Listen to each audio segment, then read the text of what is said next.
ডিমের কোরমা আপনিও বানিয়ে ফেলতে পারেন মাত্র 5 মিনিটে বাহিরের মতন করে। এতটা মজা হবে বুঝতেই পারবে না কেউ এটা আপনি বাসায় রান্না করেছেন।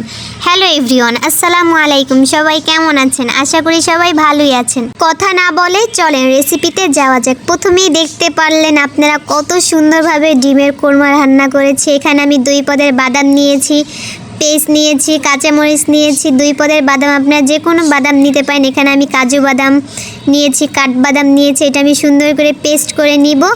এখানে আমি 5টা ডিম সেদ্ধ করে তেলে লবণ দিয়ে ভেজে নিয়েছি হালকা কালার হওয়া পর্যন্ত। পরে আমি তেল গরম করে যে পেস্টটা আমি বানিয়ে রেখেছিলাম বাদাম এইগুলা দিয়ে, ওই পেস্টটা আমি তেলে দিয়ে সুন্দর করে ভাজা ভাজা করে আদা রসুন বাটা দিয়ে মশলাটা কষিয়ে নিব।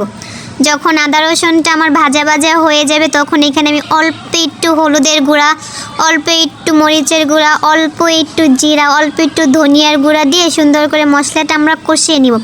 আর হ্যাঁ, এই ডিমের কোরমায় কখনো পানি ইউজ করবেন না, দুধটা ইউজ করলে বেশি মজা হয়। আমার মশলা কষানো শেষ। এখন আমি এখানে 1 বাটি দুধ দিয়ে দিয়েছি। যখন ঝোলটা ঘন হয়ে আসবে তখন এখানে আমরা ডিম দিয়ে দিব। ডিম দিয়ে সুন্দর করে এটা আমরা নেড়ে চেড়ে ঢাকা দিয়ে রাখবো। আমি কিন্তু কখনো কোনো ভিডিও স্কিপ করি না, সম্পূর্ণটাই দেওয়ার চেষ্টা করি।